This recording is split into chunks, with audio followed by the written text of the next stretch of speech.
Yes, people.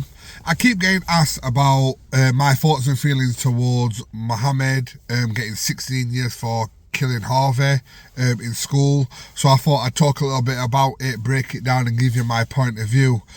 So the first point of view I want to give you is very much a child-centered approach. That's because Mohammed is a young, not a young man, he's a child, 15 years of age. So yeah, he's a child. And 16 years imprisonment for a child means that he'll get brought up by the prison system, rightly or wrongly. I've done a podcast with someone that was brought up in the prison system, and it took them a long time to get used to life outside of prison. They had to create themselves a new life, which rightly or wrongly so they had to do. But again, from the child-centered approach, he's not going to build a very positive life once he's been brought up in the prison system if he gets out. Again, from the child-centered approach,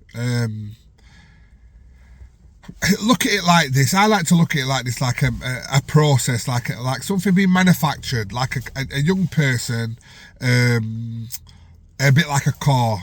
So they're all on the assembly belt, the young person's on the assembly belt, you know, you've got different things input in them, and that will affect how the finished project is. Say for right when they're 18, the same as a car, you know, you get the chassis, you put the sides on, you put the insides in, you do the electrics, you do the wheels. I don't know the ins and outs of how to make a car, but different people do different things, and at the end you end up with a car that should work. Obviously it doesn't always work. So I feel it's the same as a child.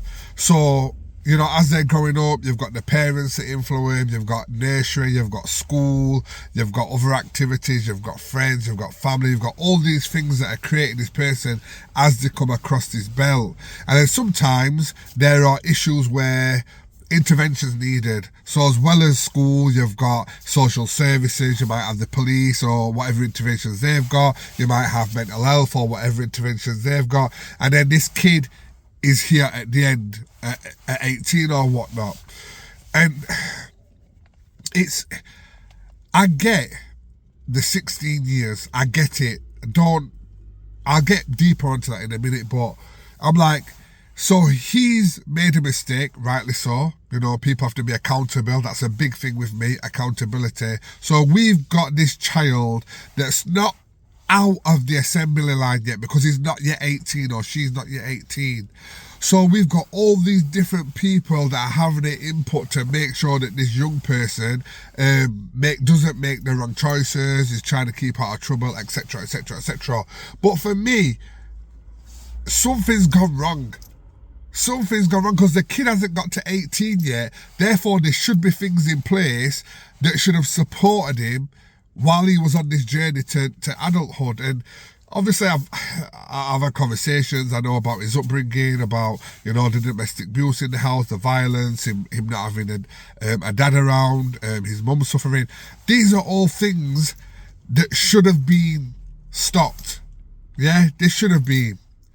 So the other point of view is this: who is responsible? Somebody somewhere is responsible in this process line, because if we do not sort out who else is accountable other than the young person, there are going to be plenty more other young people that are getting failed because somebody in this assembly line is doing it wrong.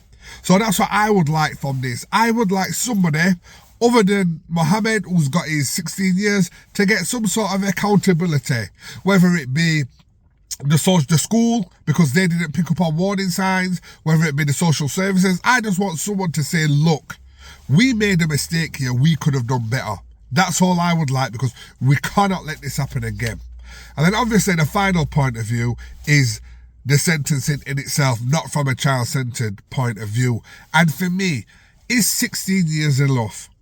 Look, As long as Harvey's family are happy with the 16 years, then I'm happy for them, and I'm happy myself, you know, because it doesn't matter to me if you get 16 years, 20 years, 100 years, or 7 years. I didn't lose my son, I didn't lose my grandson, I didn't lose my brother, I didn't lose my cousin. They lost theirs. So as long as they're happy and they feel that 16 years is good enough, then I'm happy with that. It's as simple as that. But yeah, it's been a bit long video. I've had to chop it and snip it a little bit, but I understood the both sides of view, you know, the different points that I've made, and mostly what I'd like from this, it's heartbreaking, isn't it? It's this absolute madness, is that lessons are learned. Currently, I am not seeing it. Currently, I'm seeing this happening again sooner rather than later, okay? So let's get onto this. Let's make sure we have somebody else accountable, not just a young person, Mohammed, because he's a child at the end of the day. So who was there to safeguard him from this happening to him? I want to see some accountability there. I want to see the schools in general understand that it can happen. Young people are in the vicinity, they don't know how to handle their emotions. We've got a million reasons why it's happened, therefore it can happen. What are you actively doing to prevent it from happening again? And other than that, what can I say? Like, it's a tragic thing, but you know, all the best to Harvey and their family, and I hope they got closure, and I hope they're able to move forward. And yeah, that's my piece. Peace.